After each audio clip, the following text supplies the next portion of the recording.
Welcome back to the Capes and Tights podcast right here on capesandtights.com. I'm your host, Justin Soderberg. This episode is once again brought to you by our friends over at Galactic Comics and Collectibles at galacticcomicsandcollectibles.com. Speaking of that, we welcome Paul Eaton of Galactic Comics and Collectibles to this episode to chat The Clown in the Cornfield movie, which has been adapted from the Adam Cesare novel that is one of my favorite books of all time, and Paul loves it as well. So we discuss the adaptation, some similarities between the book and the movie itself, and so much more right here on the Capes and Tights podcast. But before you listen, check us out on Facebook, Instagram, Twitter, Blue Sky, Threads, all those places. Rate, review, subscribe over on Apple, Spotify, or wherever you find your podcast. You can also find us on YouTube. And as always, you can check us out on capesandtights.com for so much more reviews, countdowns, more episodes of the podcast, and all that stuff. But this is the Clown in the Cornfield movie review and discussion with Paul Eaton of Galactic Comics and Collectibles. Enjoy, everyone.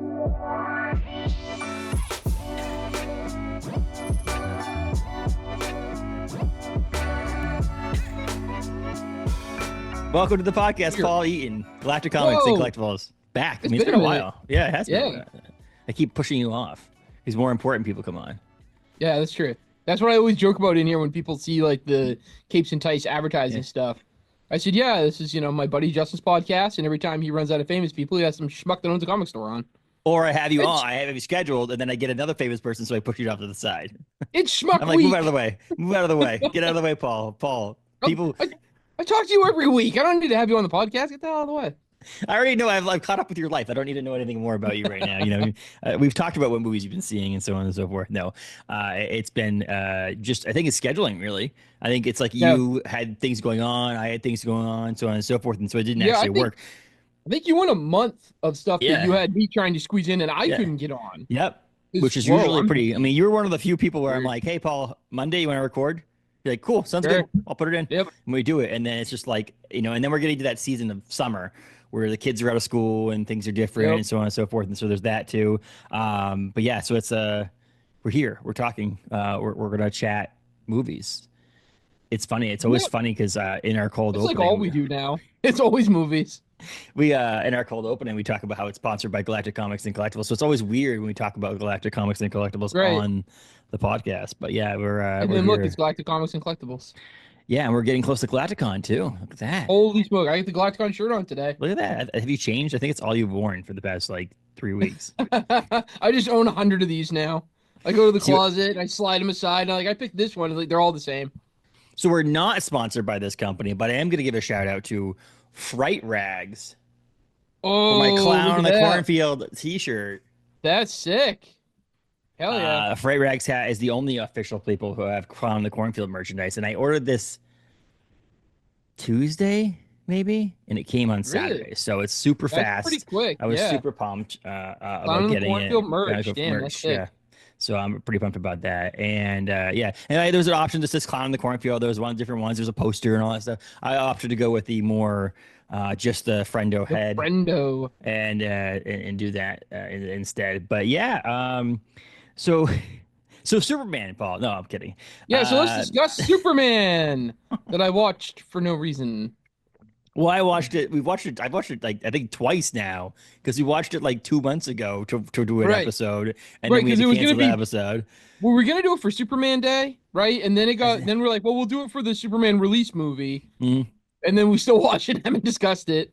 Well, and it's timing. It's happenstance, I think too. It's not just that we don't want to review it. I had a sick kid, or something along the lines where I had to cancel. Yeah. And so we canceled that episode. Hey, whatever, we'll move on. And then when we went to reschedule it, we couldn't reschedule it. And then this episode was going to be Superman. But then I was like, hey, Paul, if you can get to the theaters with Liz and see Clown in the Cornfield, let's do Clown in the Cornfield instead. Because I'm going to see what I got to do yesterday. And so I was happy to see that on there. So I didn't have to watch Superman again last night. No, or this morning. You watch it 15 times in a row. Is that going to skew how we like the movie, though? Are you obsessed with this movie? You're like, no. Well, I was like, are we going to skew our opinion on that movie, whether we like it a lot more because we've seen it 3 or 4 times before reviewing it, recently, or are we going to hate it more because we're like, God damn it, I just want to get this freaking review over with and move on. I've seen this movie so many damn times now. Should we just record 3 minutes of review? Let's just do a 3-minute review right now and get it over with, and then we'll Release it as a bonus episode and we'll He move on. flies, there are things, stuff happens. It was over, and I was glad. Krypton, Oh, man. wait. No. Krypton. Superman, isn't that the one with he has a thing in his oh, it's Iron Man. Never mind. Right. Moving. So, Clown in the Cornfield, Clown based in on the a novel Cornfield. by Adam Cesare, who was actually last week's episode. So when you listen Oh, to this nice. episode, Good timing. Adam was on talking about the adapting of his film, which was actually sought to be adapted prior to the release of the actual novel, which is something we talked about. So I'm in a horror book club with the Briar Patch, Gibran Graham's for Briar Patch, and this is something we talked about. We recently talked about how it's more and more common nowadays, where these big studios are trying to go out and above and beyond and prior to the success of the novel. Like, okay, this is going to be good. So it's like publishers are going out there, and it's happening in comic books now too. It's publishers are going out there and saying, we're going to take a risk on this property. You know, we're going to take a risk We'll back it. We'll say this is going to be a good one is Minor Threats, for an example. Minor Threats from Dark Horse Comics. We're going to take a risk on this comic by Patton Oswalt, Jordan Bloom. We're going to do this comic. And they're the ones like, okay, hopefully it sells. And then there's these secondary people who are the production studios for movies who are like, we're going to take the risk on the fact that Dark Horse took the risk on this comic, and we're going to buy the rights. Because I guess I could see the timing of it.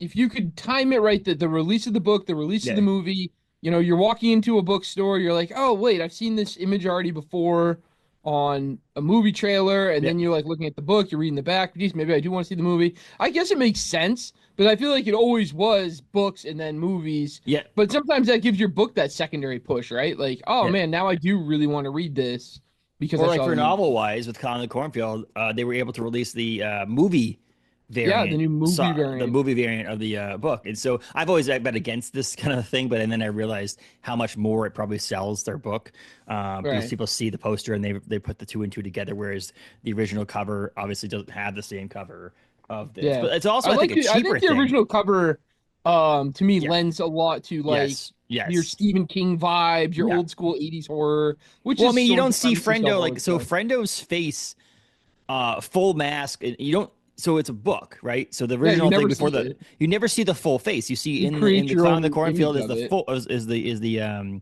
field. In Clown in the Cornfield 2, Frendo Lives, it's a close up version of his face on the cover with a cracked thing, which is part of the story. But like you don't see Frendo as a whole, like what Baypen, all that stuff is. And in number 3, he's hung on a cross, which is it's called Church of Frendo, so there's a reason behind that. And he's far away, so you don't actually get to see up close. Like I've wanted a Clown in the Cornfield tattoo for 4 years now, and I've never really been like, oh, this is what Frendo. I could have drawn my own version of what explanation of with the pork pie hat and all that stuff on it. It wasn't until the movie came out where you actually get to see more of the interpretation of the Frendo stuff. But you get this. Visualization in movies of things that you have in your head, which is really cool. But I think it's cheaper probably for studios.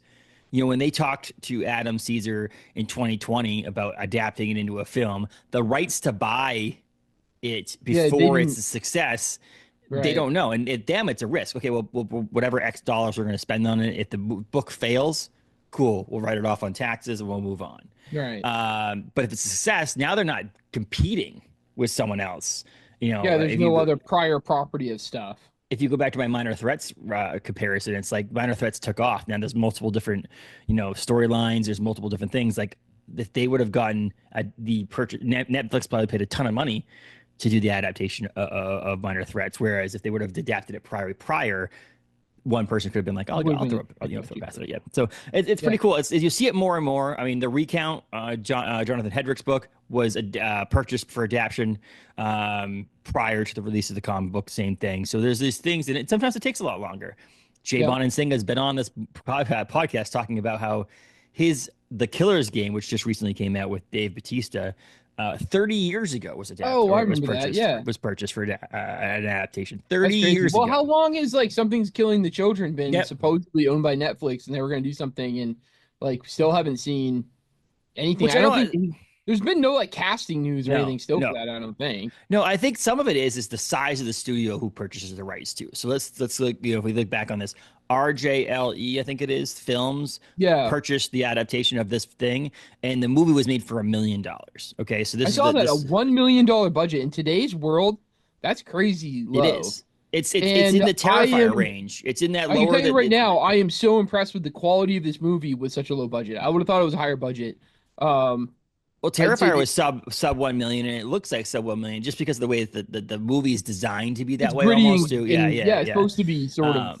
But this is like young adult teen horror slasher type stuff that you'd Hmm, think has this more polished look to it, and it does have a polished look to it. yeah, And maybe there's some things that maybe it's like it's such a little number of sets. You have your downtown set, you have your field, your corn, your barn, the fields. So there's not a lot of sets there. yeah, The actual number of actors, like the main actors, is just small people. yeah. Everyone's from Canada in this movie because they filmed it in Canada. So all the stars are also from Canada. And so Will Sasso and the guy who plays Arthur are like the two bigger names in this I would say movie. there was only one person I specifically Yeah, recognized, and that was the sheriff. yeah, that's Will Sasso, And and that's okay. he He is was the on number one. Yeah, Sheldon. He was yeah, on Young yep, Sheldon. yep, Yep. yeah. He's been And in a that's bunch where of Liz stuff. and Like, I were yep. were trying to discuss who he was, and I was like, I feel like he was in a comedy. I'm like, oh, I Mhm. know exactly what it was.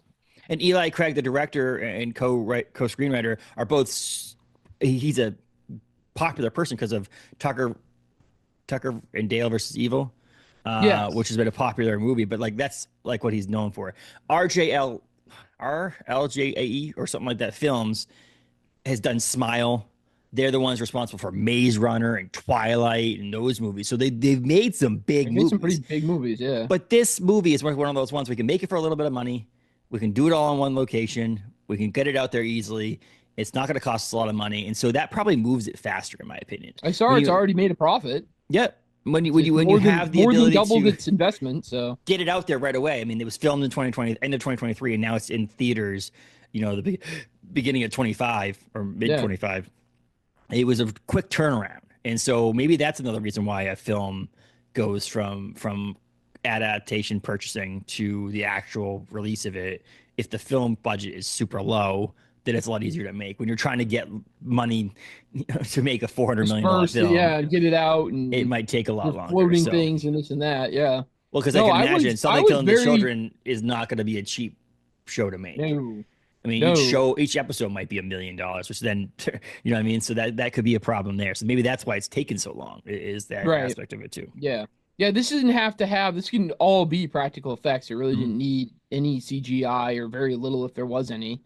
Yeah, I was impressed. I thought so I looked up and read up about it this morning or last night, Yeah. and I would have expected this to be more of a $2 to $3 million Yeah. budget just because the production quality was there. It didn't look like a cheap movie. It was Mhm. very, very well done. So I was really impressed with that. It's yeah, and it's made as of today or as of last night. The last reported earnings Mm, is 6.6 million. So you're awesome. talking. I mean, obviously, the $1 million the budget to make the movie. A lot of times, there's a marketing Right. expenses There's and all that. So they're not marketing really. rights, all that stuff. It's Hollywood Hollywood accounting. But Yep. it's so if you think about it, even if it was another $1 million put into marketing, you're still at a $4.6 million profit.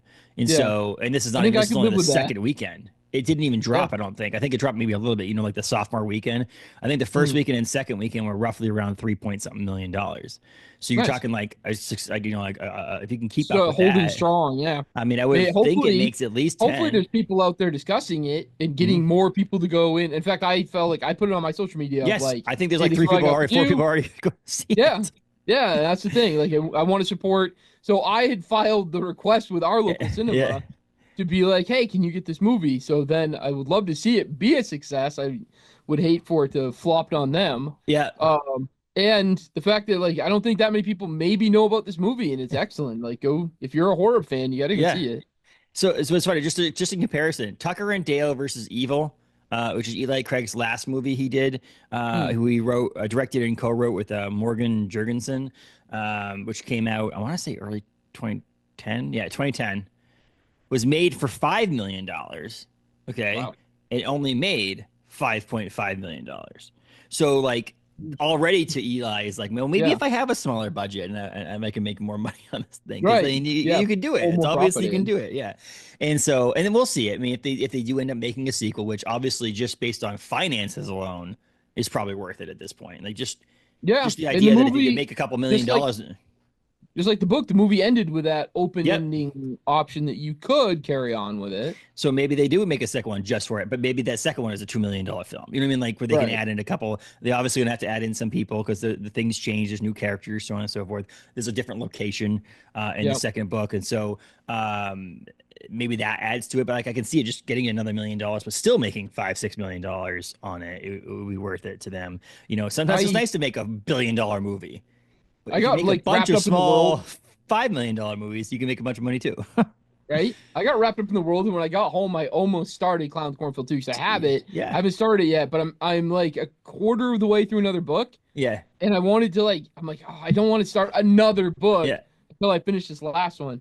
But at the same time, I was like itching to continue the world of the Clown of the Cornfield. Yeah, and so here's the deal. The rumor of this is, and just so anybody, obviously, we're going to spoil some things on here, obviously, because this is a review. Yeah, I was episode. debating that. Is this going to be a spoiler I episode or don't. not? I think we're 2 weeks into it, and I think you've decided you can choose or whether or not to do this. This is not like you have to listen to this or review this, which is like a review, and when you're reading a review on a written review, I feel like that's a little bit different. I usually do a little bit more. Broader strokes. But I think on this, I think we can just say right now that there's a possibility. Let's try not to, but if there's a possibility that things will get spoiled. You should have seen the movie and you should have read the book by now. Yes. How's that? Shame on you. According to the internet, a couple places. One on thenumbers.com, which is where I found the financial parts about this to verify the Wikipedia side of things, says that June 10th is the video release. So which means that the streaming release is going to be June 10th. So we're actually not that far away. We're only a few weeks. I mean, because it's a low budget film. Yeah, I think that's what turnaround. it happens that way. And Shudder's behind this. So Shudder's going to want their money behind it. So this is where they get their money by putting it on Shudder and so on and so forth. So Shudder will probably have that on June 10th. Don't know when the physical media is coming out. I already pre-ordered my Blu-ray on Amazon. But so that's also going to be right there. So it's going to be right around the corner. So if you can't get an opportunity to go see the theaters, it's not going to be that long before you can watch it at your house. It's going to be the right reason out. I bring that up, Paul, is you can rewatch it before. It wasn't widely located either. It wasn't in tons and tons of theaters. So you can watch it again on demand or on Shudder before reading number 2 again. So you could watch it again. And there we go. Number 2. There you go. So there's that. But no, it's Clown of the Cornfields. It's a young adult book. But it's such to the end of the like the borderline of where one more scene or one more directional change in the story could push it over that it has to be a full-on adult book. I think Liz said that she saw in the back was recommended for like 16 plus. Yeah. So I mean to say it's YA is extremely loose. Yeah. My oldest daughter is very advanced in reading, but I would not give her this book. I think I'm all set. Yeah, I don't need to deal with the nightmares or the fears that there's a clown out the door. So and that's a big thing. And I had that book club I went to. Someone was like, clowns and cornfields are no-nos for me. Cornfields so let's alone stick them together. is so claustrophobic because you don't know how the hell you're going to get out of a cornfield because it just goes on and on and on in those big places like in the Midwest. I mean, obviously in Maine, it's like huge. At some point you're going to hit some woods like in Maine. It's like the fields are big, but like just keep walking. And you're at lost some in point. The woods. Oh, new one. There we go. Clown in the woods. But they're in the Midwest, they do go for miles, and so you could end up, whatever. And the clowns. And I said, what the thing about this is that the reason why I kind of latched onto this early in this series, it now has 3 books out. The 4th one's being written right now. Is the clowns are not your it clowns. It's not your the clowns that you see that they're Terrifier clowns, etc. It's not these clowns. It's Scream. It's the image. It's that terrifying image, and it's just a person in the suit. But and as the story progresses, you find out the danger of it too. Of like, there's so many people that are willing. It did remind me slightly. I had moments behind the mask. Of killer clowns from outer space. At moments there where I was like, oh, look at all the clowns all over your place. But yeah, it's the masks themselves. And I don't think that's giving away much of what this is. But this idea that it's not like if you think about clown in a cornfield, It's more like Mm, clowns in a cornfield, if you think about it, because yeah, it is a group of clowns. yeah, That's really, there is mastermind behind it. There's obviously, a hierarchy of these things, but it's a number of people wearing the clown masks. yeah. So, And the which mentality of which it. I like I to it think because it changes that clown scariness. I mean, it's Pennywise. yeah, Terrifier. It's Art the Clown. This is more like clowns from Killer Clowns from Outer Space, except they're actual physical like clown beings, beings. They're people. not Yeah, masks. not crazy Um, aliens.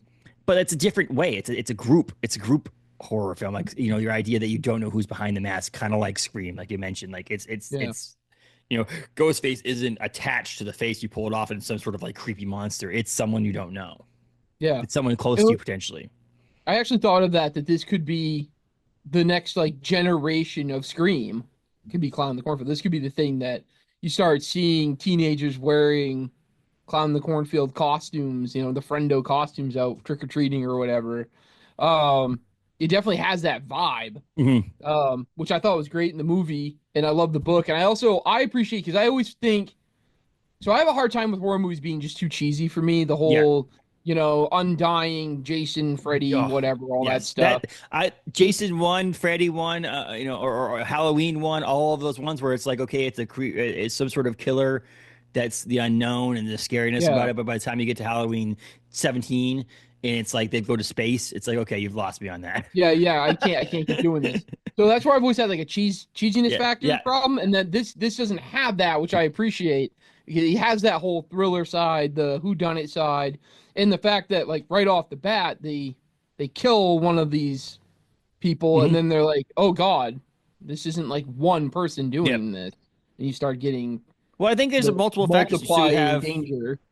So there are some deviations, which obviously I won't get into the nitty gritty details. We're going to try to make this a less spoilerish. Is Yeah, there are some details that are from the book that are left out of the a fair movie, amount. I thought a but fair there's amount also were some left things out. that are in the book that they skim over slightly. I mean, the Hmm. opening part of the book, and this is not a spoiler at all, really, because this is part of the is when Cole, his sister, dies in the Yeah, I book. was caught off guard when the movie started without that. Yeah, and And they then the touch fact on that it it was, later on. Cole yeah, talks about it being a reasoning why certain things are certain ways but is because of the death of his sister. But it was so skimmed over. yeah, I regret that part of the movie. I think that should have had a bit of a deeper thing. I also feel like, and this isn't a common horror movie thing, but I feel like this movie could have been a little longer. yeah, I think an hour 45 to 2 hour yeah, runtime, you could have dragged out some more of the suspense. You could have gotten that backstory piece in with Cole's sister a little bit more. Even if they changed up what happened, it couldn't, she didn't have to die the way she yeah, did in the book. yeah. If it was easier that they made bad decisions and she tried to drunk drive or did And whatever, and and then and be so you blamed for have it. you have Cole and Quinn sitting on a couch at a party talking about this that her sister Yeah. died. That could also been an opportunity to break the storyline in a way that's just to give you a break from the current storyline and then a Mm, flashback. So even if you didn't tell it at the yeah. beginning, even if you went towards the end, again, if the budget was a little higher, whatever, if there's a little bit more of a runtime and you gave us five Right. minute quick, because I mean, it's not long, but it's a good portion of the first part of the book that you're reading that it's about Yeah. The whole yeah, first like chapter of the yeah, book yeah. is that. And so if you just So I add that agree. and flashed it back and showed the swimming and all that stuff and doing all that stuff, that might have been a cool way to like break I think up the that also would have story. set up the tension among the kids Yes. more, Yeah. which of Yeah. course he didn't really have the tension among the kids in the book anyway, in the movie No. anyway. Yeah. And I No. appreciate the tension with the kids in the book Yeah. that you don't get the friendship Yeah. slash that background thing because of them all going through this experience with Mhm. her dying. Yeah. Yeah. So I regret that not being in the movie, and I do wonder. Liz said something about maybe she thought the runtime was shorter because of the budget. Yeah. It costed them more. That I You were mean, there's making that, and everything also more you it add in costs. that whole So thing. You have to add in an additional another set. casted person because you have to Yeah. cast his sister now. You have an additional set. You have additional timing of filming and all that stuff. So yeah, it's one of those things that they obviously sat down in a writer's room and said, how can we still put this as part of the story, but not have to show it? And Yeah. they thought the best part was, saying that this is what happened, but that they just skim over it. So now you know his sister's dead, but otherwise, because it does play a part in the story later on, and you have to know, Yeah. like not having his sister die changes the story completely Yeah. because it doesn't. There's a reason why later on it is a reason why that it's really Cole's fault and so on and so forth. Like not really, Yeah. but like he's blamed for the whole thing. And He's blamed for why? the whole thing, and Yep. then the I think bit of the tragic story of Cole is that he also blames himself for it. Yep. Yep. And in the book, I think you get more of that self-destructive nature, so that keeps that tension throughout the whole thing, and you get that sort of loss in the movie. Yeah, he obviously drinks and like does things he shouldn't be doing, but he doesn't seem to have as much of a self-destructive Yes. thing. He doesn't have that shadow over him that he does in Yeah. the book. Mm-hmm. Um, Yeah. and the kids as a whole don't seem as much like, I don't know, is the kids aren't necessarily trouble causing in the book, but they certainly are still, because there's nothing to Yes. do there, this and that. You get that boredom of being in the Midwest and living in a small town, and the feeling between the town really having some disgruntled feelings about these kids. Mm-hmm. And I feel like it's there. They have the big scene with the big parade Yep. and that kind of getting a little screwed up and this and that. And then some of the stuff of them filming their movies. Yep. So the whole plot line's there, but I feel like it just didn't get as much depth and feeling as it did in the book series. Which is common, obviously in movie You always lose adaptations, you something, have to lose something, and it's the same thing. Actually, one of the things that was brought up in this horror book club last week about has anybody read a novelization of a movie? And there's two different versions of that. One is a straight up novelization of a movie. So say this was a movie first, and then Adam wrote the novelization of it. You have to expand on things because a novelization of an hour and a half horror film is like a novella. It's like 90 pages. To make it a 300-page book, you have to expand on some things. You have to add in more descriptive words. You have to add in all this stuff. So obviously, there's a lot of things that go on in the book that has to be cut in order to make it an hour and a half film that's more Absolutely. And there's so much inner dialogue anytime you're in a book first, that to try to get that inner dialogue to a movie doesn't always work out. Either there isn't time, there isn't space, or there isn't a good way to do it. And so I'm a huge fan of and I think book. as far as it goes, I can recommend both of these things. Yes, I think both independently. And independently, you don't very have to much. read the book to get the story, and I think it You don't works like well. horror movies, but you want to read it, read the book. It's fantastic. Yeah. You know, if you're a horror movie buff and you're not much of a reader, go watch the movie. I think you'll still enjoy it. So I will say, being a fan of the book for so many years now, and reading and being a fan of the other two, and then getting to know Adam a little bit and stuff like that, it obviously skews my perspective on everything too. It's obviously I've fallen more into the I'm gonna like this movie no matter what. Which the movie came on and I was like, I'm probably gonna like this movie. I think the credits weren't even rolling in. Nothing was like going in. There's like the coming attractions were playing basically, and I'm like, okay, I'm gonna like this movie, and that's mainly because I like the book. So if it stays anywhere close to the book, I'm gonna like it because the book I like so much. Yep. And it did. And the biggest one to me was, if you read the book, the ending is very fitting and very close to what you see in the book, where it sets it up. Spoiler alert to everybody. She goes to college next, and so there's that. That's the next. I mean, that's not something on the back book jacket of the actual sequel of the thing. So it's like, it's the storyline. It's this, it's the storyline of that thing. And so main character lives. It's that to me set it up. Okay, cool. Because I had talked to Adam prior to seeing the movie, and so when I talked to him, I was like, oh yeah, I didn't know this is gonna be great. And then I'm like, see, are they gonna like it for number one, number two? I know the movie just came out, but like, what do you think? And he's like, obviously it's all about sales and and all this other stuff. And I'm thinking, like, I didn't even see it yet to know that they set it up to be possibly there's a sequel coming in, because like there's no reason not to at that point. Yeah, why wouldn't you? Mm-hmm. So he was in the movie. Where is he? So when Arthur I saw a clip on Instagram, so I knew he was there somewhere. So I kept watching, trying to find him. For anybody who doesn't know, Arthur Hill is the mayor of Kettle Springs, which is this town in the Midwest. His family has owned a Baypen corn syrup, which is they kind of like invented the corn syrup in that area. So that's like how the town made their money for years and years and years. It's literally the only thing that the town has on the map. Yes, and so obviously we have previously I think it's familiar too, because we have parts like that in Maine. Yeah.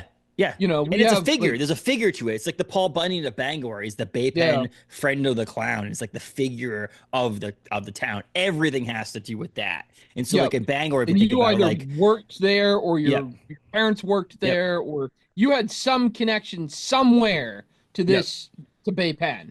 and the Baypen corn syrup, obviously, In a with Frendo. with other places having it and so on and so forth. Obviously, sales have dropped anyway, but then the actual factory burns, letting people out of jobs and all that stuff. So there's a turmoil in the whole town and in a abandonedness in a bitterness. to the yes. Yeah. So, but Arthur Hill is the mayor who is Cole's dad, which again, this is not spoiler or anything. It's just part of the background of the movie or the book. Arthur Hill is Cole's dad, and Arthur Hill is giving a mayoral speech at the parade. So the 100th Founders Day parade at the thing, and he's giving this speech. On the behind him is a bunch of people in like a stands, like a thing. Adam Cesare, the writer of the novel, is sitting in the middle. Okay, so he's supposed to be like almost like one of the council members. Yeah, he's just back there sitting there hanging out. Like he's like I kept watching for him. Where the hell is he? Yeah. He's in the movie, which is awesome because that's, to me, again, that's another nod to Stephen King. Maybe the next movie it's where he goes, the next movie they make, one of the kids goes into a convenience store and Adam says, "Oh yeah, I go down the street," and it's him working a convenience store register. Right. Like that's the kind of stuff that Stephen King originally was one of those original people to do that kind of stuff. And then obviously had Stan Lee later on, the Marvel stuff and so on and so forth. But he was invited. So that's another thing. If you listen to that episode, people, is that he was actually invited by Temple Hill Entertainment and the people who created the movie to come to set in Canada and actually be there, which is a different thing that it's likely not the same for like Maze Runner. When Maze Runner was being made, it's not like they just called up the creator of Maze Runner novels and say, "Hey, come hang out on the set." Because it's such a low budget film and a small film and more a family, they were like, "Oh, come out, help here." So he was out there for a day or two. They put him in the movie, like we were just saying, and so on and so forth, which was really kind of a cool, little thing to do and have it so that maybe again in movie 2, if they ever make it, he'll be actually like a speaking role or something like that. But I think also it changes your pay and like you have to be part of a union sometimes and all that stuff. So that's the reason why there's maybe he can just say hi and then, so on and so forth. And he's not credited in the movie because of that and so on and so forth. So I think there's a little bit of, why that happens. But yeah, he was in the movie, which was really cool. He was really excited about that. They asked him, as they're writing the script, "Hey, can we do this? Do you think about this? What do you think about that?" So a lot of that doesn't happen. And so he was very happy that he got to work with this company because they were very, very good about that. Yeah. On making the movie. I will say, go ahead. I think one thing I would have done. So one of the things I liked in the book series, or in the book, was the introduction of this other mayor. Yeah. And the disagreement between him and the sheriff, and more of the background feeling behind the adults that live there. Yeah. And I think with a longer movie, you could have had a little bit more of that stuff. Yes. And that I think also helped in the book to lend more mystery to it. Yes. Well, that's one thing. So we didn't get as much mystery. No. In the movie. So that's one thing I would say is I don't want to spoil this. Obviously, if we can try not to spoil this, we'll try not to. But so Taylor hadn't read the book. I've been trying for years to get Taylor to read this book.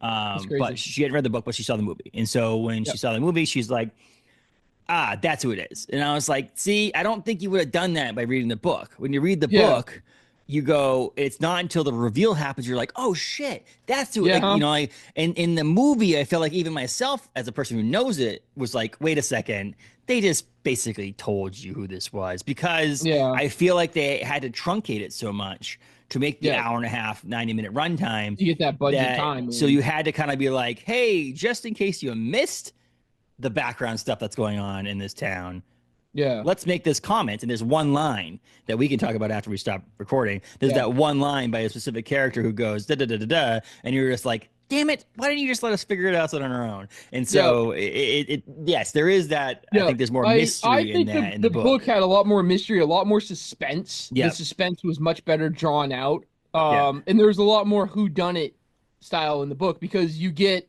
some previous things there with the clown popping up in the background. You had that a little bit in the movie with the one scene where they're filming and they're like, wait, there's another Frendo in the background because the kids are using Frendo in their own movies.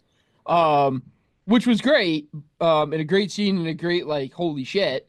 But in the book side, you get a lot more of the, well, it can't be this person being Frendo because we saw Frendo in the background of whatever this person was doing. Yeah, which is a Scream thing, which is a whole Scream thing. It's the whole idea, like, obviously it can't be Ghostface, can't be so-and-so because they're right here. And that's really not until Scream. You saw them here, and then again you saw them over there, so it can't be these people. Yeah. And that really falls then, into effect more in Screams 2 through 8. You know what I mean? Because of the fact that it's in Scream 1, you really don't know what's going on.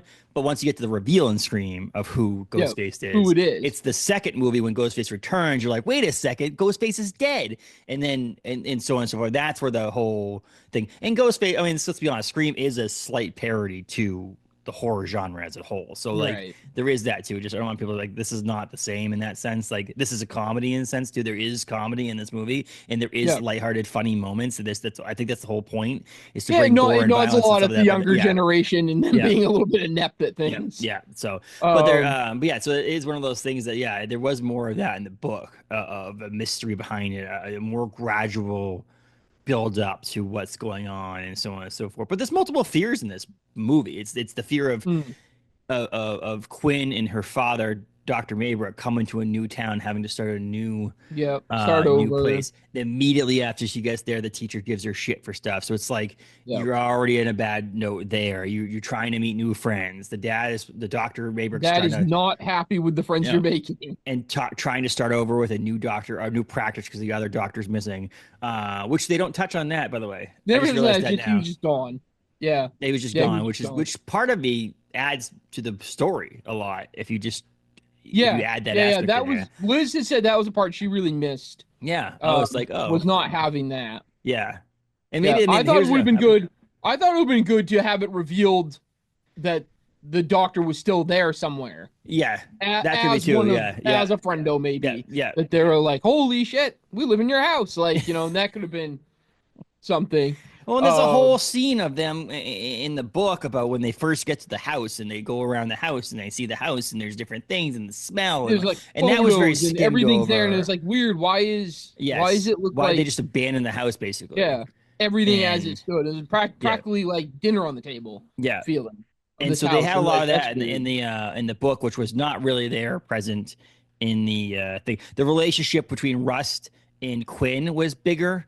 In the book, there's a lot more like and that's one of the things that was weird when I was reading there's a lot more like in the book of trying to decide is she friends with Rust or not, or is she friends with Cole, and then the weird tension that you get because of them being two different style of kids. Yeah, the whole like town being run by these cool kids, and then Russ being more of the redneck. And that's what you see a lot of the teen style movies or the coming of age movies where it's like the main person who's could 100% be in the in crowd, the it people, is best friends with the person that's on the outlying crowd outside. And so and that's the Rust of it all is the outside person.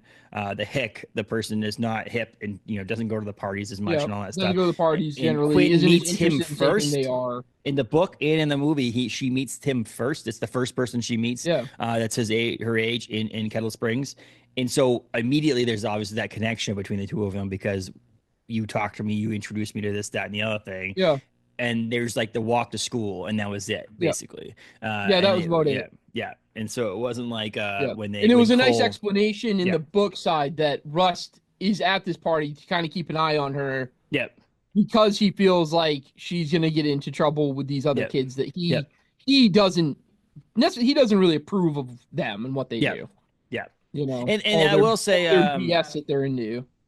And this is typical tropes in these kind of movies too, is like the two people romantic part of this whole thing is a little different than it was in the book too. Poor Quinn too thinks she's romantically interested in both of them. Yes. Is she more interested in the woodsy rough guy, or is she more interested in the which is funny because she's from Philadelphia and in both the book and the thing she's from Philadelphia, so Philadelphia is not like they're hunters. They don't go hunting every weekend in Philadelphia, so like the idea that she'd even and that could be like an interesting appeal though. Yeah, this kid is so different from anything else she knew. Like to be Russ and be like, whoa, this is you are the exact opposite of everything I know. Yeah. But I mean, so there's a lot of, like I said. Well, Cole's definitely closer probably to the city kid. He wishes he was a city kid probably.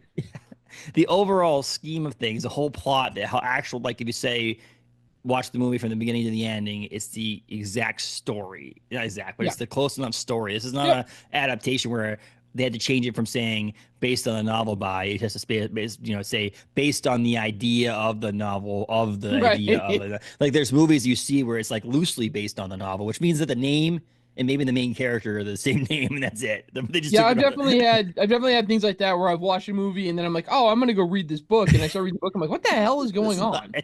There's None of this definitely is there's the a couple same. Stephen King novels that are like that. I want to say, what did I just see recently that was like that? It was a recent Stephen King book, novel that was like it said, you read the Wikipedia page and it says loosely based on, and I'm like, oh, okay, it's a Marvel adaptation of a thing. It's like, oh, it's based on Yeah. on Super or on Iron Man, and really it's based on the character by Iron Man, but has nothing to do with the actual comic books. This is Right. not like this. This is definitely one of those things. If you No, read the book, this you read the follows very novel, or read the closely. yes, Yeah, you have some changes and some things here and there, but follows very closely. very closely, which is great. Um, And I will say, Katie Douglas, the person who plays Quinn Maybrook in this book, in this movie, I mm, mean, honestly, to me, I didn't know what. Obviously, in my head, you don't immediately she's not put what I pictured features. Quinn as, but she was very good. Yes, and that's what I said. Like she was She one was of a those ones. very She good reminded actress. me a lot of. Have you watched Shrinking at all?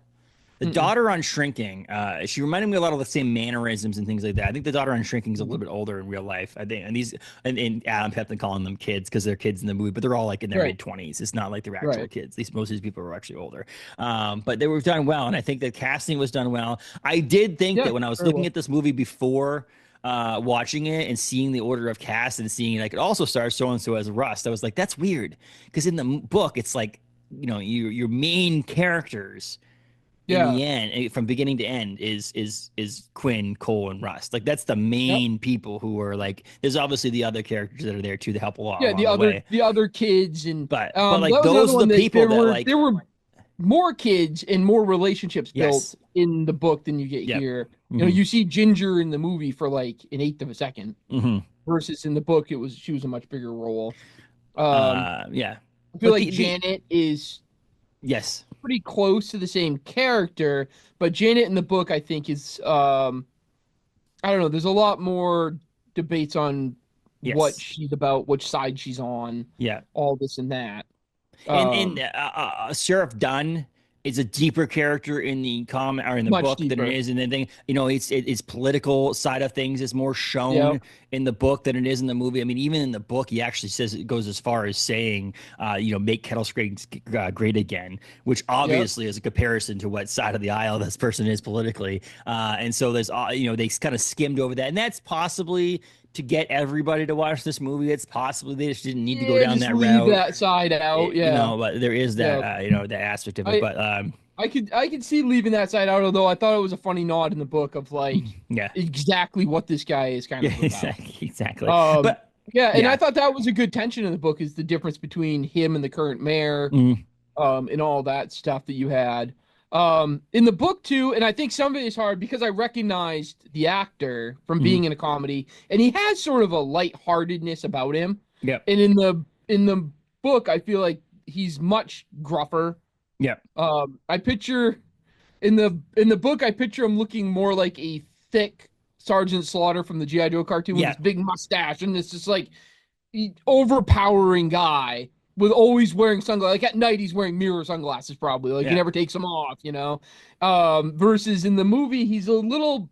I think because of who the actor was, he seems lighthearted. He seems a little more yes. jovial Well, he also seems all like the the time. slobby donut eating cop too. It's not the fit cop version of it, where you Yeah, see like the more yeah. like Where I feel like in the book, this guy was probably always sort of in shape. yeah, yeah. You know. Yeah, yeah. And this, he's definitely a little rounder. But in the same sense, I see both sides of it. I think if you would have gone the route of the book, having them more have Sheriff Dunn be more like the book, I think you would have Mm, had to cast differently. And I think if you casted Will Sasso in his position, they kind of maybe it was a mixture of the two. Will Sasso is going to play this character, so we have to change somewhat of what his personality is kind of like. He's still a right, dick, right. but he's just not the same, in that. And that's the thing is like it's one of the things you lose from adaptations is longer scenes. And so Yeah, like there's a scene where officer or Sheriff Dunn arrests someone. In the book it's a lot longer of a scene, more much interactions between longer. the back of Yeah. the cop car and so on and so forth. Yep. And there's more of there's less comedy in that part in the book, whereas the movie I felt like it was kind of funny because he Yeah, arrests it was that sort of person funny. and drives He away and then arrests just him, leaves the other drives two off, people. and everyone else is like, "What the hell?" Yeah.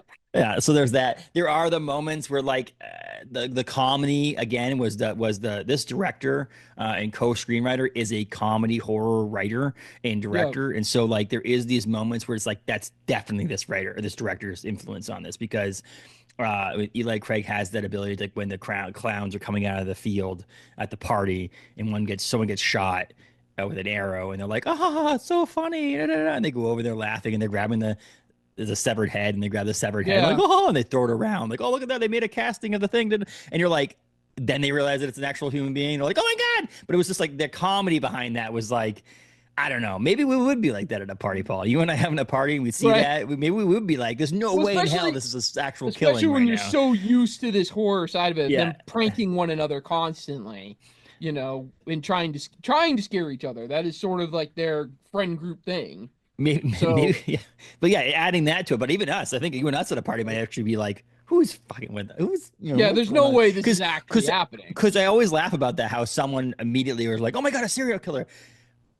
Or doesn't do that. I'm always like, why wouldn't you immediately freak out if there was a serial killer coming to your house? Because I don't think any of us, if someone knocked on the door right now, would immediately go, "There's a serial killer out there, Paul." There's a serial killer at my door. Like, you'd have to, like, someone else would have a number of things would have to happen before I'd be like, "Okay, you'd that's have a to serial have killer." it like previously in the news, maybe, or something.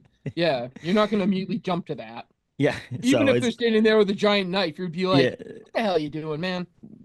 Are you cutting some trees down or something? Like, what's going on over here?" Like, especially in Maine, if you have anywhere with a gun or a knife, you just immediately think, unless you're like on First Street, you might think that it's different here in Bangor. But yeah, and I think the overall acting was good. There was obviously some hiccups here and there. I think the casting was done really well. I think Arthur Hill casting was done extremely well. I think he's kind of creepy. He's got like an authoritarian, like authoritative, like vibe to him, but he's also super creepy. It's Kevin Durand who plays Arthur Hill, and I think I said Katie Douglas was doing pretty well. I do think I missed Dr. Maybrook had a little bit more influential parts in the book than he did in this, but also the influential parts that he had in the movie were different than the influential parts he had in the book. I mean, he plays more of an impact towards the end than he does in the book. There are the scenes that you see him in, but I don't know. I also pictured him being like he was trying to be cool in this movie.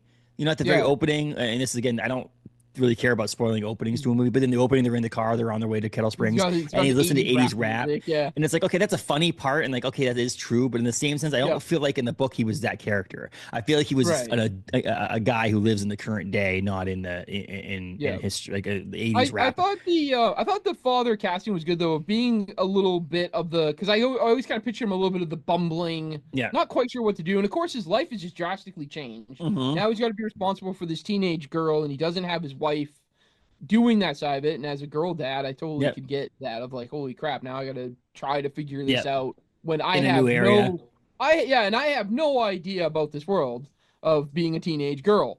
So trying to understand that and deal with it, and I thought the casting for him was good. I thought he did a great job, and still had a bit of that little bit of bumbling, little bit of like whatever, but the good dad overall, getting her a vehicle, wanting to teach her how to drive stick, all that stuff. Well, that's another thing where I'm like, okay, I don't know. What was I reading? I'm reading a book called Survive the Night by Riley Sager, and in the book, she goes for a drive. She's a college student, and she needs to get back home. And there's a rideshare board. This is in the early 90s, and there's a rideshare board. And there's been killings on the campus, so she's obviously timid and so on and so forth. Yeah. And she gets in a car with this dude who's going to the same area she's going to, and so on and so forth. And the movie's The Drive, and it's about her friend was killed by a serial killer, and then she's thinking that this guy that she got in the car with might be that serial killer. Love the idea behind it, so on and so forth. But yeah, it sounds really good. He drives an automatic, but I think maybe she drives a standard. But in the book, basically saying is your dad always should teach you to drive a standard because you can drive anything. You can drive an automatic and you can drive a standard if you learn how to drive a standard. And so I was like, yeah, but I feel like the one thing in this book was like the second she didn't know how to drive a standard, I knew at some point in the future the movie was going to play a part in this movie. Do you know what I mean? Like that foreshadowing was almost too obvious. It was too much like, here's a standard vehicle, because guess what? She's going to get into a car sometime later in the movie, and she's not going to be able to drive it. Not going to be able to drive a stick. And so to me, I'm like, see, that to me was a couple of those parts. There was a few of those things, and Liz had said that too, because she enjoyed the book overall. Yeah. And she goes, well, that was kind of cheesy. This was kind of cheesy. And I said, well, I think some of it is fun lending to your cheesy horror movies. Yeah. It's a nod to cheesy horror movies. Yeah. right? So it was intentionally there, not I felt like it was intentionally there. It wasn't accidentally put in and being like, well, that's kind of hokey. I feel like that was almost homage to your Yeah. hokey Yeah. 80s, 90s slasher movie cheesiness. So I appreciated that side of those little weird little jokes that were over the top, over in your face. You know, not knowing how to use a phone.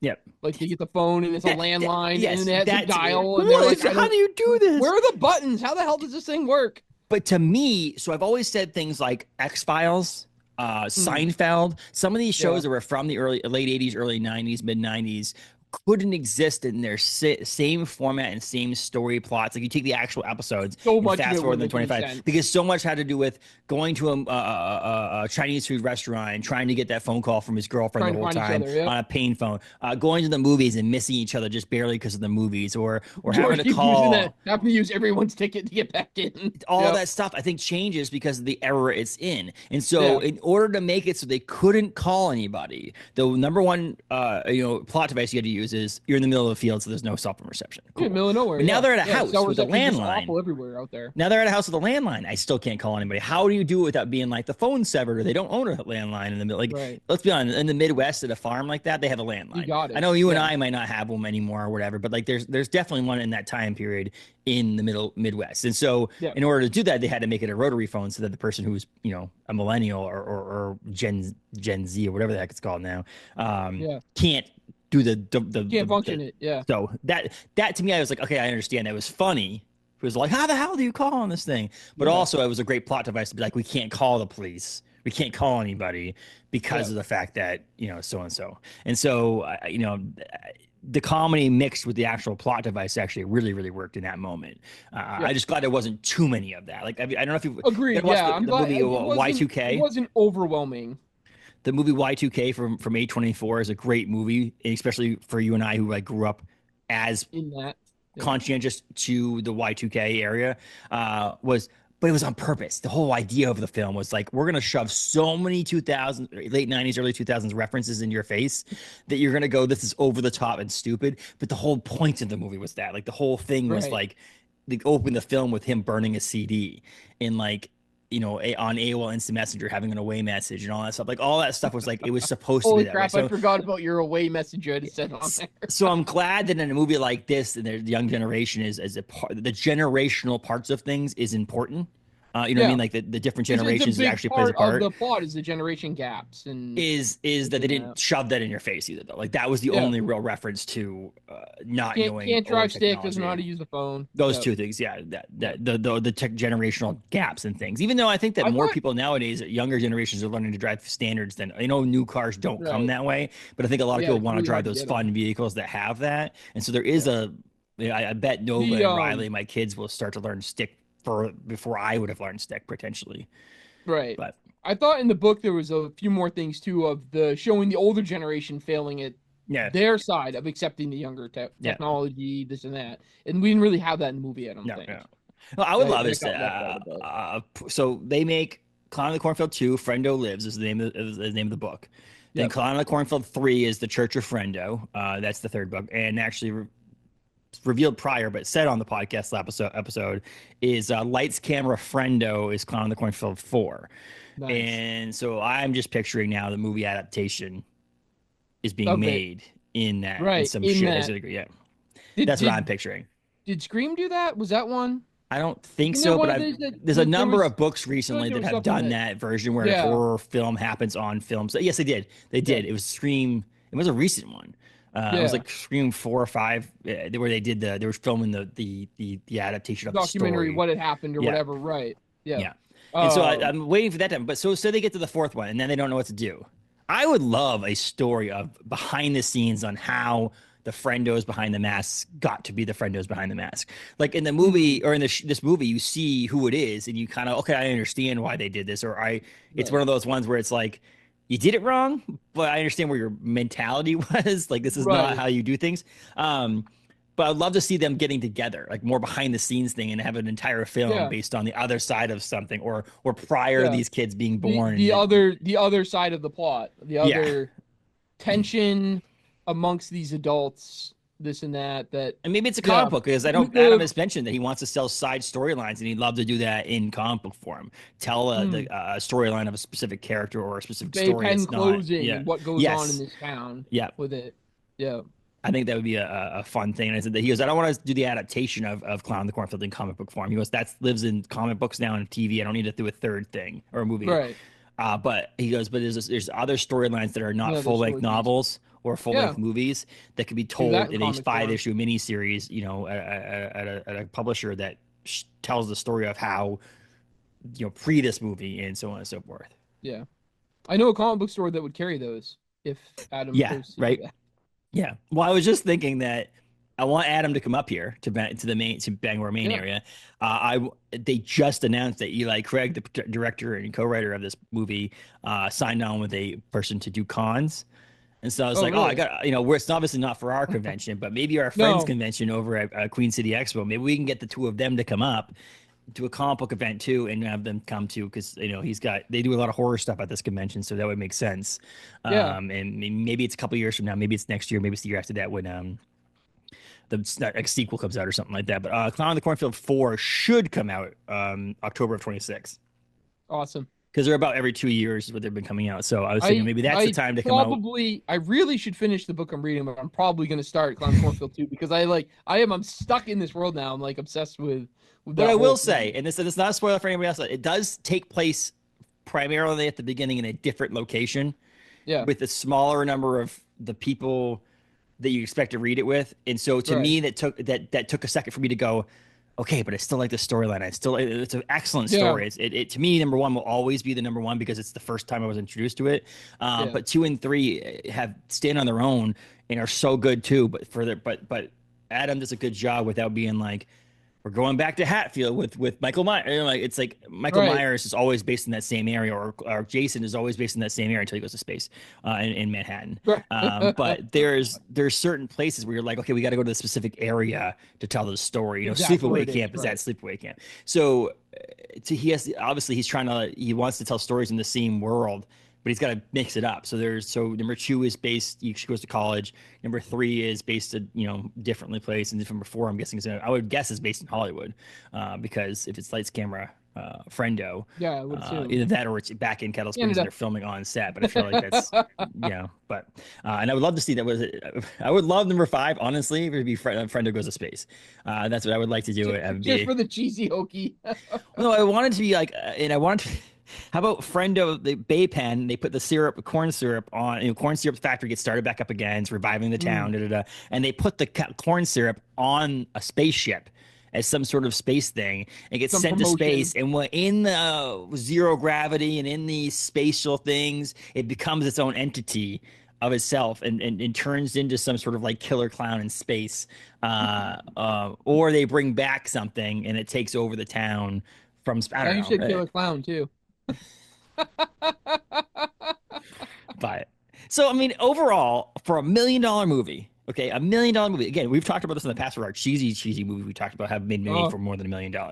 This movie is fantastic looking. The kills, and we didn't touch on the kills really, Paul. We want to wind this episode up, but the kills are fun. For a horror movie, they're fun. They're practical effect wise, like when people's heads smashed or heads cut off or arrows going through people's heads.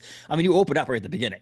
The very beginning, it's actually in the trailer, so I can tell it here, but the very beginning when they put the pitchfork through someone and they're like are back arched in the silhouette in the cornfield or the cornfield. Cornfield. Those are phenomenal, but they're also to me like just the right amount of them. You could have easily gotten this to like a splatter film where there's just kills everywhere, which in the book, during the massacre in the book really is a lot of kills. Yeah. But there's just enough, I feel like. That was one thing that we had in the book that they didn't have, and Liz had mentioned in it, and I agree, was the tension of losing the rest of your friends because these other clowns were doing something. So you had to do both sides, and that got left out of the movie. Yeah. You had to keep returning to try to save your classmates and friends because of what was going on in the book. Then they just left that whole thing out of the movie. So I do agree with that. That would have been another spot that I kind of missed out on. But overall, the kills in this movie are good. I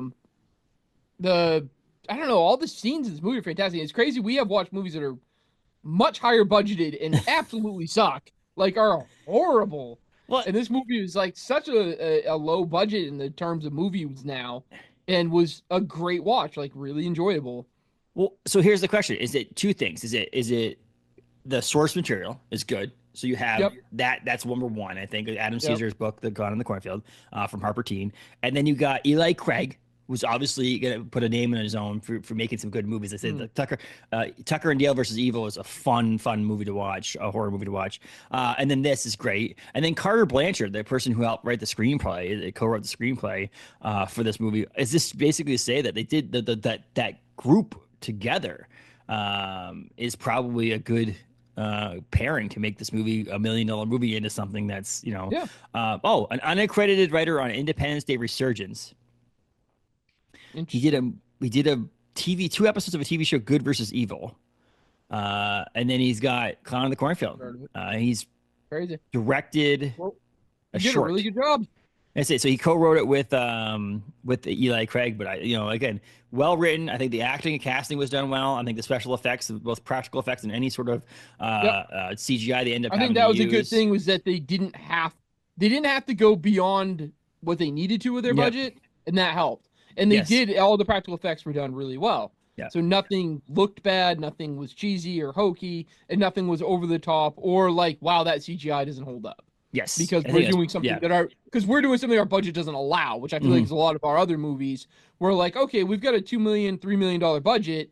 However, what we're doing, things like Man Thing, really require a $7 million budget. So instead, it just looks like crap. Yes, like So knowing your lane and staying in that lane is some of it too, and I think that's one of the things that Damien Leone has gotten with Terrifier is that he knows how to make these crazy movies, but he knows how to stay in his lane. Okay, we're gonna do practical effects, we're gonna do kills that make sense, and I think the same thing here. I think we did kills that make sense, practical effects that make sense. I think part of it's the acting. You didn't get, and Will Sasso is the biggest name in this thing, and that says something. Will Sasso's name isn't that big, but he's the biggest name in this movie, and I think that adds to it because I feel like you're not focused so much on if they hired Timothée Chalamet to play Cole. Right. You're focused solely on Timothée Chalamet playing this character that's taking you out of the element of watching this horror movie. Yeah, we don't have Scarlett Johansson trying to play a high school student. Or a teacher's not someone famous or whatever. Yeah. Because even in your Ghostbusters, and I think that was good. And I think, and speaking of our upcoming movies and stuff like that, I think that's the thing I am very nervous about for Fantastic Four. Is the fact that I am just going to see Pedro Pascal constantly. Not Mr. Fantastic. Yeah, it's hard. The fact that besides him, I didn't recognize any of these actors, and they were also very good. Mm-hmm. All the actors did an amazing job in this movie. And so I think that's part of it. I think that's one of the reasons why I say in the future. I read a book called Cold Eternity for that horror book club, and part of our fun topics, which I think we should get into with our book club over at Galactic Comics, is if this was made into a movie, who would you cast as the kind of cool. It's kind of a cool icebreaker or whatever. When we were talking about it, I'm like, you know what? I see this book Cold Eternity with nobody famous in it, except for there's a character in it that shows up like twice, maybe 3 or 4 times. That could be your famous person, because that'd be fun. It'd be funny to see this famous person be this person. But otherwise, I feel like one of the best parts about this is the story itself.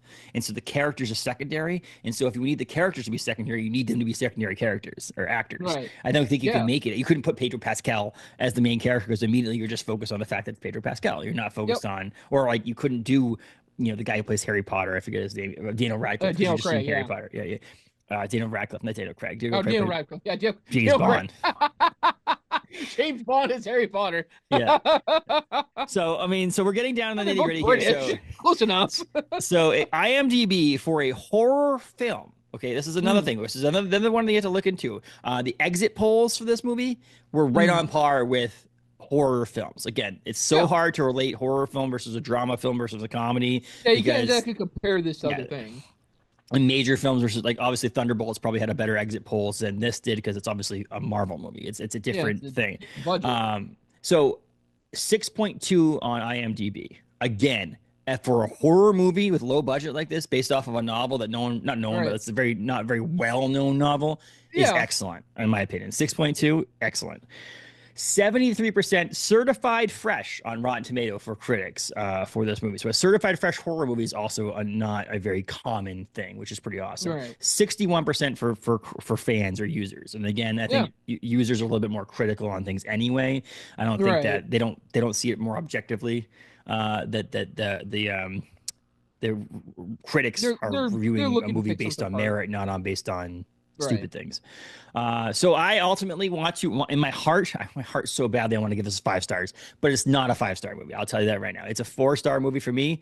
And that solely based on, I think the book is still better, which is not, you shouldn't really take into effect because they're 2 different mediums. Yeah, it's hard. You shouldn't compare one to another. But the small things that happened in this movie that I missed from the book took that down a star, because everything else, the production, the story, the flow, the speed, the graphics, everything in there to me was excellent. It was the stuff that was left out, talking about the killing or the death of his Arthur's sister.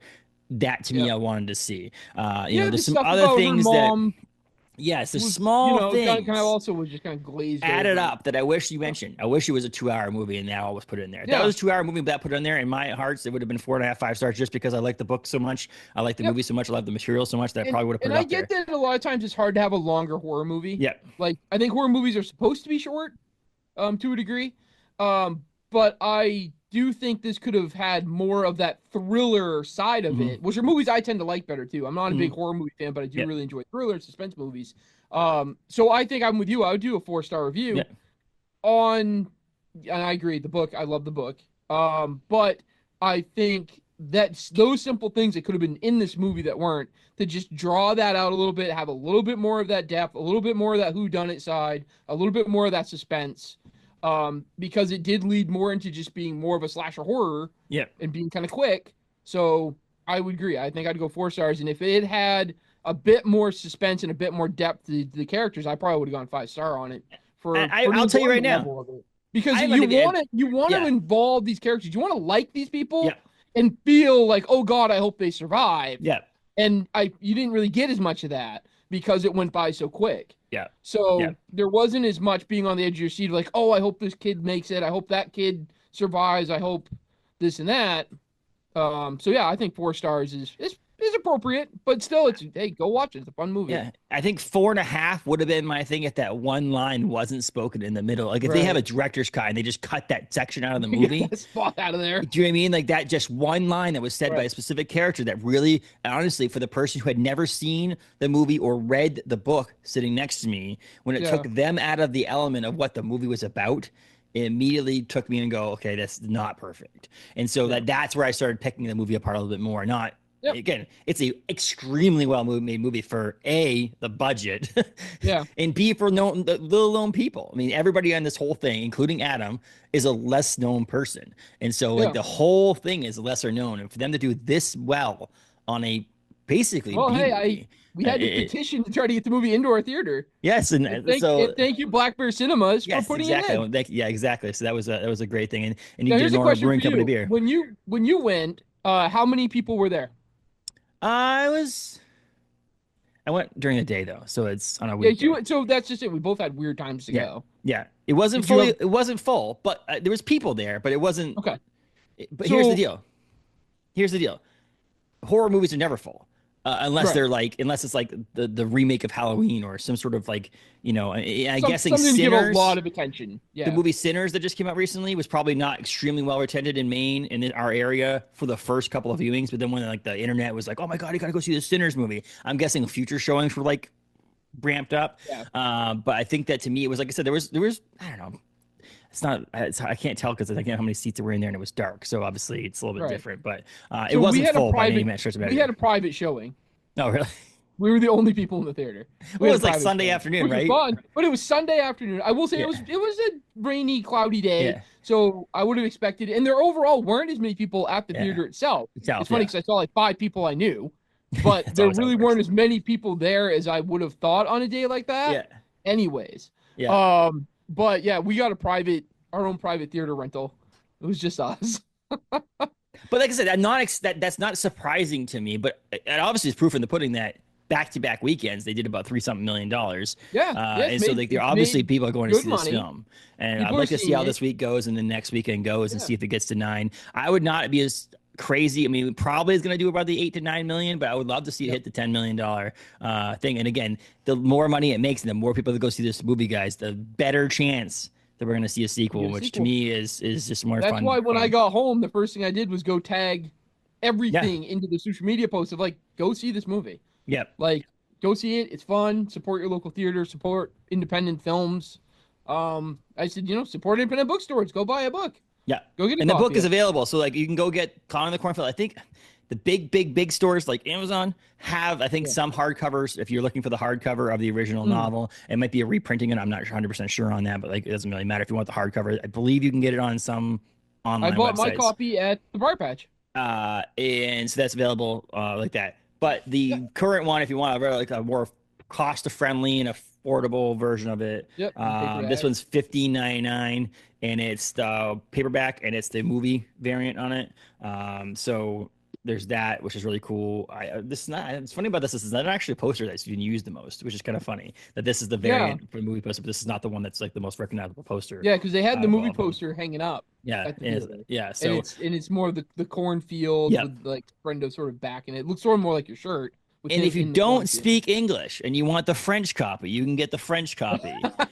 If you don't speak French or English and you want the German copy, you can get the German copy, which has helped. I'm really glad it doesn't look like this in the movie. Yeah. That's a little too it. That was like almost like they just found an image from an old it thing that didn't get used, and they're like, "Oh, we'll put that on with the fingernails," and it looks more like a monster. Yes, it's creepy. That's why I have it. Yeah, the French version. Just because. The French version, I just thought was a pretty badass cover. Like, I just thought that was a cool. Oh, okay, that's pretty good. That's a really cool cover. Yeah, cool. But I just had to have it, and so I have these two. There's one more. All these other languages you don't even read. There's another South American version of the book that has a cool cover, and that's another reason why I want it. You haven't hunted that one down yet? No, it's just you have to pay $30 a piece for them, Paul. So it's like this stack of books you can't read. Paul, I mean, I spend $30 there and not spend $30 at the shop if you want. Right? Yeah. No. I mean, okay, so I'll sub it out. Galactic Comics will find the copy for you. Yeah. And then Clown in the Cornfield 2, Frendo Lives, and Clown in the Cornfield 3, The Church of Frendos, are also available at your bookstores. So you can check those out there. They're also available in audiobook and stuff like that. So if anybody wants those. And again, I think this is still in theaters, and I would like everybody to go see it in theaters. 2 reasons why. It's better experience. It supports local theaters, as well as it puts money in the bank for the movie production companies to then make more movies. However, if it's not your thing and you don't want to go to the movies, understandable, and you want to watch in your home theater or whatever. Streaming soon. It sounds like in the middle of June you'll be able to get it on Shudder or wherever digital movies are sold, so you can check that out. 4 stars, I think, is a reputable score for a movie like this, and I think that it's one of the highest ratings we've given a movie. Yep. Congratulations to Adam Cesare on the adaptation of your novel. Yeah. Congratulations to Eli Craig and Carter Blanchard and the people over at Shudder and Temple Hill and RJLE, whatever the hell they are, because this movie was awesome. I'm glad it's a success. I can't wait to more. I want more comics. I told Adam I want more comics, so on and so forth. But the next novel I'll be reading from Adam is the adaptation of the remake of The Toxic Avenger. It comes out this summer. So nice. It's the remake of Toxic Avenger. We need to watch the original Toxic Avenger. It's on the calendar. It's on the calendar. So the next movies. I think that'll be a fun viewing. I've never watched it. I imagine it's hokey as all hell because, I mean, it's an 80s. Yes. Probably not a high-budget movie. No. So here's the deal. So, Paul, if the schedule stays similar, I mean, I just got thrown a curveball that I'll tell you about after we stop recording. But Paul Eaton. So it looks like we're going to do the Revival Season 1, Episode 1 review, hopefully. So that will be out there, too, because that'll be fun. That might be a high-rated thing, too, for us, because we're both obsessed with the comic on that one. And it looked like, according to the trailer, it looked like this movie, whereas there's going to be a lot of oh shit moments from the comic book or the original material. And then after that one, we'll be doing Back to the Future, because the Back to the Future 40th anniversary is this year. And so we're going to do that one. That will be a high-rated movie, obviously, for us. That's going back to theater too, isn't it? I believe so. I think there's certain ones, yeah. If you live in the Bangor area or Orono area, Black Bear Cinemas has a bunch of great older movies coming too, like Jumanji and this Christmas Story, Christmas Vacation, and stuff like that too. I'm so check hoping that they out. do Jaws because the big 50th anniversary for Jaws. Jaws is 50th anniversary. It was depending on Jaws versus Back to the Future, and I thought Back to the Future was more fun to talk about and discuss and talk about future travel and all that stuff and so on. If you're going to Black Bear Cinemas, you can see the Galactic Comic Theater. And you can get an OBC beer too. Yes, you can get an OBC beer. I was shocked. Not on Sundays, apparently. Yeah, really? Yeah, Friday and Saturday only. It might make sense. They're staffing probably and all that stuff too. Fantastic Four will be July because we're doing that because of the movie, and then Toxic Avengers coming out in August, so we'll do that in August. 2005. Okay. First movie outside of the first released movie. Yeah, we've already done. I'm gonna have a lot of problems. I'm gonna have a lot of problems with that movie. Me too. And then we'll do the Toxic Avenger because that remake comes out. The remake is starring Peter Dinklage as the Toxic Avenger, so that would be fun to do that. And then the adaptation of the novelization of that movie is coming out next week in September by Adam Cesare. He didn't want to do any novelizations of anything, but he said if you do one, I want to do this one. And 2 days later, he got an NDA to sign to do the novelization on it. So he was like, okay, fine. Now I have to do it. So that's awesome too. Yeah. Good for him. And one last pitch for Adam, just so you know, Influencer is a book that you could read that if you're looking for that young adult novel that just barely makes the young adult crowd, Influencer's also in that category about, I guess I'm gonna have to read that. Social media influencing and things like that. I feel like when I find an author I like, I start reading like all of their stuff. If I like a book from them and I like and what I'll say is if you do decide to read that book, it's also available on Audible because it was an Audible book first and then it became a novel. Oh, interesting. Get through the first chapter. And it's not because the first chapter is bad. The first chapter is freaking intense. Once you get to that first chapter, don't put it down because of how intense the first chapter is, because then it gets a little less intense and there's still an intense book. But the first chapter I could see is like his wife has actually read the script and doing the things multiple times, and she's actually skipped after the first time reading it. Skip the first chapter. Wow. Yeah. Okay. So just so you know, so just get past the first chapter and then you'll like it. So it's called Influencer. And then Dead Mall. You can check out Dead Mall. Get the trade paperback at places like Galactic Comics and Collectibles. It's a great abandoned mall horror comic. If not, check your LCS if they don't have it. Ask for it. And I always will throw it out there. You can go to Adam Caesar's website because Adam Caesar you can buy signed copies of things that are sent out from a local bookstore in Pennsylvania where Adam lives. But very cool. Clown in the Cornfield feature film is in theaters now as this episode drops. If not, and you listen to this way later. We don't do very often either. Most of it is like, go see if you can hope to find to watch this movie that you probably don't want to watch anyways, because we didn't want to watch it, but we did. So this is actually one that is in theaters. It's in live, theaters right now. New, and it's a great watch. And if not, if you're listening to this later on, it's available on streaming and Shudder and all that stuff. Right. So that do that too. But right now, go to your local theater and see this movie. Like right now, like stop listening to this and go see it. Wait in line. Get tickets. We have a job. A win. Call in sick. Go see this movie. Those are overrated. I stopped doing that years ago. I was trying to get you to close the shop to go see it. You did too, yeah. I was like, I can't. I think we would have taken Wednesday off, and I was like, I think we would have if Liz didn't want to see the movie. We would have figured this out. We would have been like, well, whatever. Too. If Liz, be back in 2 hours. Liz were seeing the movie or had a way to kick the littles out of the daycare, we probably would have just gone. I would have been like, oh, screw it. But like that clothes sign that has like the arrow when you're coming back. Yeah. Be back and like have it be like 2 hours from now and just be like, cool, we'll be back in 2 hours. And a lot of your customers wouldn't have cared. A lot of your customers would have been like, cool, I understand. Yeah, they would have been like, where'd you that's actually they probably started showing up at the movie theater. Asking you questions. Hey, can I get my pull list? Do you have my pull list? Bring it with you? Do you take debit? Okay, cool. That was it yesterday. I'm in the theater and I got people yelling to me as I'm like running out before the movie starts to go grab some more napkins and a straw. Liz dropped her straw. And I run out to grab this stuff and I get Paul and I turn around and it's one of my customers and he's like, what's going on? What are you here to see? What's new in the shop? And I'm like, I gotta go.